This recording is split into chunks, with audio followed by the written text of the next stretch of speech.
મેં ઘડિયાળો દોરેલી છે, આપણે એનો શું લખવાનો છે? સાચો સમય. મેં તમને આગલા વિડીયોમાં ઘડિયાળ શીખવાડી દીધી, બાળકો ઘડિયાળ જોતા શીખવાડી, બરાબર. દરેક સમયની અંદર દરેક અંકની વચ્ચે 5-5 મિનિટનો ગેપ છે, બરાબર. 5 મિનિટ કહેવાય. 12 અને 1 ની વચ્ચે કેટલી મિનિટ કહેવાય? 5 મિનિટ, બરાબર. બાળકો મેં આ ઘડિયાળો દોરેલી છે, એના આધારે આપણે સમય લખીશું. ચલો બાળકો, પહેલી ઘડિયાળમાં કેટલા વાગ્યા છે? નાનો કાંટો 10 ઉપર, મોટો કાંટો 12 ઉપર. તો જો કોઈ પણ અંક ઉપર નાનો કાંટો હોય અને મોટો કાંટો 12 ઉપર હોય તો એટલા વાગે કહેવાય. અહીંયા 10 ઉપર છે તો 10 વાગે કહેવાય, બરાબર. નાનો કાંટો અહીંયા જો 6 ઉપર છે અને મોટો કાંટો 12 ઉપર છે તો આની અંદર કેટલા વાગે કહેવાય? 6 વાગે કહેવાય, બરાબર. એવી રીતે 4 ઉપર નાનો કાંટો હોય અને 12 ઉપર મોટો કાંટો હોય તો 4 વાગે કહેવાય. જેના ઉપર નાનો કાંટો હોય એટલા વાગ્યા કહેવાય. જો અહીં નાનો કાંટો 10 ઉપર છે, મોટો કાંટો 12 ઉપર છે તો કેટલા વાગે કહેવાય? 10. કેટલા વાગે બાળકો? 10 કલાક. મિનિટમાં કઈ છે નહીં. જુઓ બાળકો, અહીંયા નાનો કાંટો 6 ઉપર છે, મોટો કાંટો 12 ઉપર છે તો કેટલા વાગે કહેવાય? 6 વાગે કહેવાય. કેટલા? 6.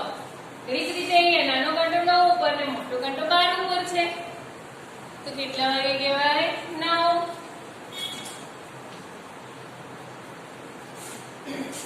જો અહીંયા 4 ઉપર નાનો કાંટો અને મોટો કાંટો 12 ઉપર તો કેટલા વાગ્યા બાળકો?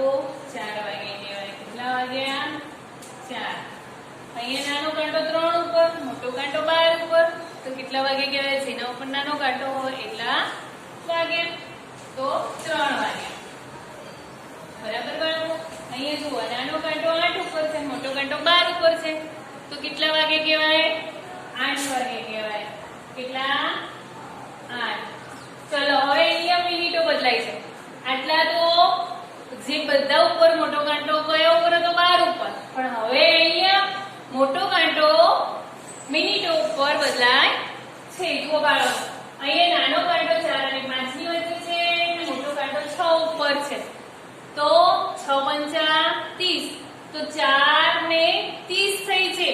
હજી 5 વાગ્યા નથી. જો 4 અને 5 ની વચ્ચે છે ને એટલે 4 અને 30 મિનિટ, 4 કલાક અને 30 મિનિટ થઈ છે. જો બાળકો એવી રીતે અહીંયા નાનો કાંટો 6 ઉપર ને મોટો કાંટો 3 ઉપર. મોટો કાંટો જેટલા ઉપર છે એને 5 વડે ગુણી દેવાના. 3 પંચા 15 અને નાનો કાંટો 6 ઉપર તો 6 ને 15 થઈ છે. કેટલી થઈ છે? 6 કલાક અને 15 મિનિટ. જુઓ અહીંયા નાનો કાંટો 9 ઉપર ને મોટો કાંટો 8 ઉપર છે, બરાબર. હજી પૂરો 9 ઉપર ગયો નથી. જો બાળકો, હજી 9 ઉપર ગયો નથી અને અહીંયા 8 ઉપર છે તો કેટલા? 8 પંચા કેટલા થાય? 40. તો 8 અને 40 મિનિટ, 8 કલાક અને 40 મિનિટ થઈ છે. હજી 9 વાગવામાં કેટલી મિનિટની વાર છે? જુઓ કેટલી મિનિટની? અહીંયા 5, 10, 15 અને 20. હજી કેટલી મિનિટની વાર છે? 20 મિનિટની વાર છે. હજી 9 વાગ્યા નથી તો 8 કલાક અને 40 મિનિટ. જુઓ અહીંયા નાનો કાંટો 9 અને 10 ઉપર છે અને મોટો કાંટો 2 ઉપર છે તો 10 ને 10 અહીં કેટલા થાય? 1 પંચા 5, 2 પંચા 10 તો 10 કલાક અને 10 મિનિટ થઈ છે. 10 કલાક 10 મિનિટ. જો બાળકો, 9 અને 10 ની વચ્ચે નાનો કાંટો છે અને 6 ઉપર મોટો કાંટો છે તો કેટલા વાગે કહેવાય? 6 પંચા 30 તો 9 ને 30 થઈ છે. કેટલા વાગ્યા? 9 ને 30. મોટો નાનો કાંટો હજી 10 ઉપર આવ્યો નથી એટલે જ્યાં સુધી આગળના અંક ઉપર પૂરેપૂરો આવી ન જાય અને 12 ઉપર મોટો કાંટો ન આવી જાય ત્યાં સુધી તો આપણે નીચેની સંખ્યા જ ગણવાની. તો 9 ને 30. ચલો બાળકો, અહીંયા નાનો કાંટો 5 અને 6 ની થોડોક જ ખસે છે, 5 થી થોડોક ખસે છે અને મોટો કાંટો 7 ઉપર છે તો 7 પંચા 35 તો 5 અને 35 મિનિટ. 5 કલાક 35 મિનિટ થઈ છે. જો બાળકો, અહીંયા આ ઘડિયાળની અંદર 1 અને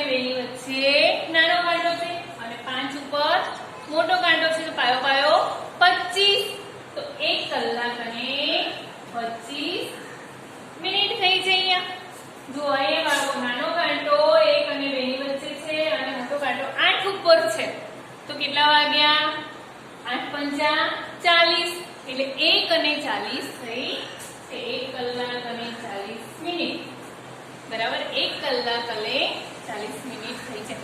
આ ઘડિયાળોનો ઘરે અભ્યાસ કરવો.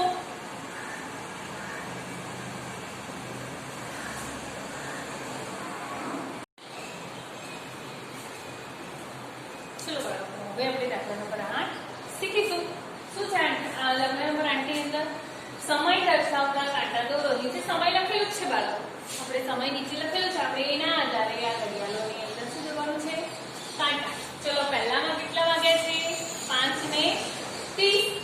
તો આપણે કાંટા દોરવાના છે 5. નાનો કાંટો 5 અને 6 ની વચ્ચે અને મોટો કાંટો 6 ઉપર. તો કેટલા વાગ્યા? 5:30 બરાબર. 12 ને 15. તો બાળકો 12 ને 15 તો કેટલા કઈ રીતે? નાનો કાંટો 12 ઉપર અને મોટો કાંટો 3 ઉપર.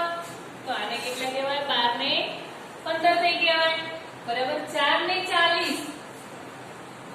જો બાળકો 4 ને 40 તો મોટો કાંટો નાનો કાંટો 4 અને 5 ની વચ્ચે, મોટો કાંટો 8 ઉપર. 8 પંચા 40 થાય ને. તો મોટો કાંટો 8 ઉપર અને નાનો કાંટો 4 અને 5 ની વચ્ચે. તો 4 ને 40 થઈ ક્યાંય? 7 ને 35. 7 અને 35. તો નાનો કાંટો 7 અને 8 ની વચ્ચે અને મોટો કાંટો પણ 7 ઉપર. તો કેટલા વાગે કહેવાય? 7 ને 35 થઈ કહેવાય. કેટલા વાગ્યા? 7 ને 35. 2 ને 30 બરાબર. 2 ને 30. તો નાનો કાંટો 2 અને 3 ની વચ્ચે ને મોટો કાંટો 6 ઉપર. તો 2 ને 30 થઈ કહેવાય બરાબર. આપણે કાંટા દોરવાના છે બાળકો, એટલે આપણે નીચે સમય લખેલો છે પ્રમાણે આધારે કાંટા દોરીશું. 6 ને 45. તો 6 કલાક અને 45 મિનિટ. તો 6 ક્યાં આવશે? તો નાનો કાંટો 6 અને 7 ની વચ્ચે. હજી 7 વાગ્યા નથી. 7 વાગવામાં 15 મિનિટની વાર છે. તો 45 મિનિટ ક્યાં કરીશું? 9 ઉપર બરાબર. 9 પંચા 45 થાય બાળકો. તો 9 ઉપર મોટો કાંટો કયો કાંટો હશે? મોટો કાંટો 9 ઉપર. તો કેટલા થયા બાળકો? 6 ને 45. હવે 1 ને 25. તો નાનો કાંટો 1 અને 2 ની વચ્ચે અને 25 પાયો પાયો 25. તો 5 ઉપર મોટો કાંટો બરાબર બાળકો. ચલો અહીંયા 9 ને 5. તો નાનો કાંટો 9 ઉપર અને મોટો કાંટો 1 ઉપર. તો કેટલા વાગ્યા? 9 ને 5 થઈ. 1 પંચા 5. મિનિટ કેટલી છે? 5 મિનિટ. તો આપણે 1 ઉપર મોટો કાંટો આવશે. 10 ને 10. તો નાનો કાંટો 10 ઉપર બરાબર અને 10 ને 10 થઈ છે. તો 2 ઉપર મોટો કાંટો, નાનો કાંટો 10 ઉપર અને મોટો કાંટો 2 ઉપર. 2 પંચા 10. 10 મિનિટ થઈ ને બરાબર. ચલો 3 ને 20. 3 ને 20. તો નાનો કાંટો 3 ઉપર અને મોટો કાંટો 4 ઉપર. 4 પંચા 20. તો કેટલા વાગે બાળકો? 3 ને 20. 8:55. 8:55. તો નાનો કાંટો અહીંયા 9 ની નજીક, થોડો નીચે. એક્ઝેક્ટ 9 વાગ્યા નથી. 9 વાગવામાં 5 મિનિટની વાર છે. એટલે પૂરો 9 ઉપર નાનો કાંટો દોરવાનો નહીં. અને 55. તો 11 પંચા 55 ઉપર મોટો કાંટો બરાબર બાળકો. મોટો કાંટો 11 ઉપર, નાનો કાંટો 9 એક્ઝેક્ટ 9 ઉપર નથી, સાધારણ નીચે છે. હજી 9 વાગવામાં 5 મિનિટની વાર છે. એટલે પૂરો 9 ઉપર દોરવાનો નહીં. એટલે 8:55 થઈ છે. 11:50. 11:50. હજી 12 વાગ્યા નથી. 12 વાગવામાં 10 મિનિટની વાર છે. કેટલી મિનિટની? 10 મિનિટની વાર છે એટલે નાનો કાંટો આપણે એક્ઝેક્ટ 12 પર નહીં દોરીએ, 12 ની નજીક દોરીશું અને મોટો કાંટો 10 ઉપર. તો કેટલા થયા? 11 અને 50. 10 પંચા 50 અને અહીંયા પૂરા 12 વાગ્યા નથી. 12 વાગવામાં 10 મિનિટની વાર છે. 8:55.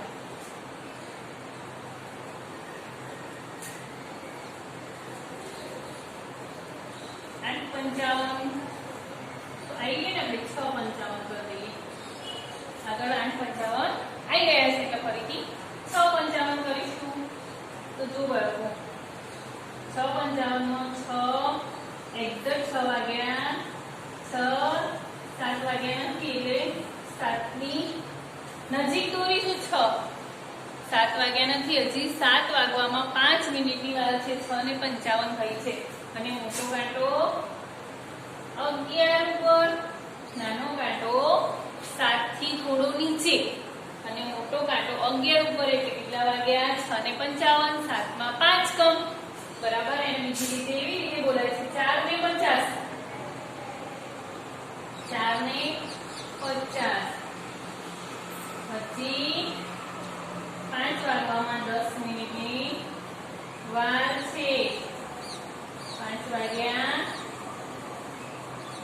નથી એટલે 4 નાનો કાંટો 4 અને 5 ની વચ્ચે અને મોટો કાંટો 10 ઉપર. આ નાનો કાંટો છે વાળો બરાબર. એક્ઝેક્ટ હજી 5 વાગ્યા નથી. 4:50 પણ બોલાય અને 5 માં 10 કમ પણ બોલી શકાય છે. તો આ 4:50 થઈ છે. બાળકો ઘડિયાળનો અભ્યાસ તમે કરવો.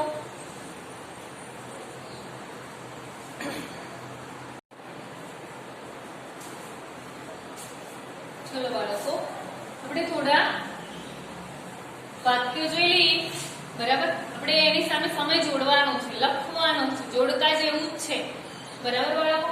જો મોનુની દિનચર્યાને ઘડિયાળમાં સમય દર્શાવો. દિનચર્યા જે આખો દિવસ મોનુ કરે છે ને એનો આપણે ઘડિયાળમાં સમય દર્શાવવાનો છે. અહીંયા આપેલા છે મોનુનો સમય આપેલો છે. મોનુ સવારે કેટલા વાગે ઉઠે છે, બપોરે કેટલા વાગે, સ્કૂલે કેટલા વાગે જાય છે, સવારે જમે છે કેટલા વાગે, નાસ્તો કેટલા વાગે કરે છે, રમે છે ક્યારે અને સૂવે છે ક્યારે, એનો દિનચર્યા દર્શાવેલી છે. આપણે એનો સમય લખવાનો છે. જો બાળકો પહેલા મોનુ સવારે 7:30 કલાકે ઉઠે છે. 7:30 કલાક એટલે 7:30. તો 7:30 કલાકે ઉઠે છે.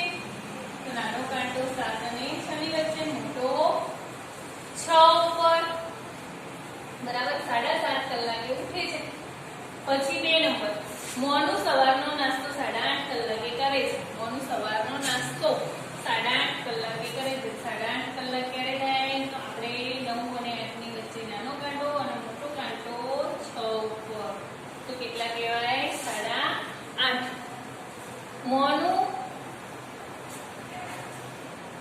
મોનુ સવારે શાળામાં 10-15 કલાકે ભણે છે. શાળામાં કેટલા વાગે ભણે છે? 10 અને 15 કલાક બરાબર. તો નાનો કાંટો 10 અને મોટો કાંટો 3 ઉપર. 10 અને થોડુંક આગળ ખસેલો છે નાનો કાંટો અને 15 મિનિટ ઉપર થઈ છે એટલે 3 ઉપર બરાબર. 10 ને 15 મિનિટે ભણે છે. મોનુ શાળાએથી બપોરે 3 વાગે પાછો આવે છે એટલે છૂટે છે. મોનુ કેટલા વાગે છૂટે છે? 3 વાગે. તો નાનો કાંટો 3 ઉપર ને મોટો કાંટો 12 ઉપર બરાબર. ચલો મોનુ મિત્રો સાથે સાંજે 6:45 વાગે રમવા જાય છે. મોનુ મિત્રો જોડે કેટલા વાગે રમવા જાય છે? 6:45. નાનો કાંટો 6 અને 7 થી થોડોક નીચે બરાબર. એટલે 7 વાગવામાં 15 મિનિટ બાકી છે એટલે 7:45 રમવા જાય છે બરાબર.